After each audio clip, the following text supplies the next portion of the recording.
Sa Pilipinas, marami ang umiiyak hindi lamang dahil sa personal na dalamhati, kundi dahil sa kawalan ng katarungan. Sa mga pamilyang naghahanap ng hustisya mula sa mga biktima ng karahasan hanggang sa mga inaaping mamamayan, ang tanong ay bakit tila walang pananagutan?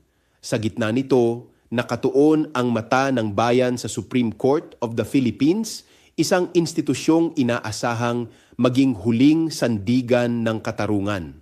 Ngunit para sa marami, nananatili itong tila malayo, sarado at hindi ganap na naaabot. Ngunit sa Pasko ng Pagkabuhay, ang libingan ay nabuksan at ang katotohanan ay hindi nananatiling nakatago.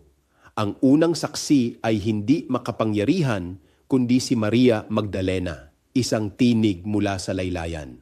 Ito ang paanyaya ng Easter. Ang katotohanan ay dapat lumabas, ang hustisya ay dapat makita, at ang tinig ng inaapi ay dapat marinig. Ang tanong ngayon, kung ang libingan ay hindi nakapigil sa katotohanan, bakit tila may mga sistemang patuloy na nagsasara nito? Ako si Bishop Tonyo, obispong migrante sa Europa, at ito ang pagninilay sa damdaming makabayan, tinig mula sa laylayan. Hanggang sa muli!